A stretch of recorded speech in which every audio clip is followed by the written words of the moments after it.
বৈষম্য বিরোধী ছাত্র আন্দোলনের পক্ষ থেকে সামাজিক যোগাযোগ মাধ্যমে বিক্ষোভ কর্মসূচি ঘোষণার পর আজ সোমবার রাজধানীর কয়েকটি এলাকায় আইনশৃঙ্খলা রক্ষাকারী বাহিনীর অতিরিক্ত সদস্য মোতায়েন করা হয়েছে। দুপুর 12:30টার দিকে ইসিবি চত্বরে জড়ো হওয়া একদল বিক্ষোভকারীকে লাঠিপেটা করে পুলিশ সরিয়ে দিয়েছে।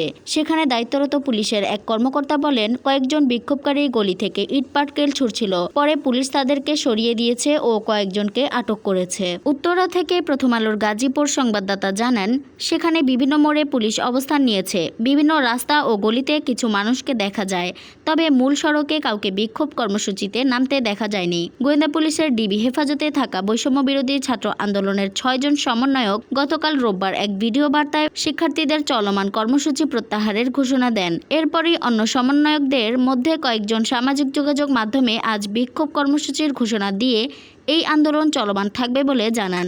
সামাজিক যোগাযোগ মাধ্যমে আজ ঢাকার 8টি স্থানে বিক্ষোভ কর্মসূচি হবে বলে জানানো হয়েছিল। এই 8 স্থান হচ্ছে সায়েন্স ল্যাব, নর্থ সাউথ ইউনিভার্সিটির 8 নম্বর গেট, প্রেস ক্লাব, উত্তরার বিএনএস সেন্টার, মিরপুর 10, মিরপুরের ইসিবি চত্বর, রামপুরা ও মহাখালী। সকাল থেকেই এসব এলাকায় পুলিশ মোতায়েন করতে দেখা গেছে। পাশাপাশি র্যাপিড অ্যাকশন ব্যাটালিয়নের র্যাব হেলিকপ্টারের টহলও দেখা গেছে। সেনাবাহিনীর সদস্যদেরও রাজধানীর বিভিন্ন সড়কে টহল দিতে দেখা গেছে।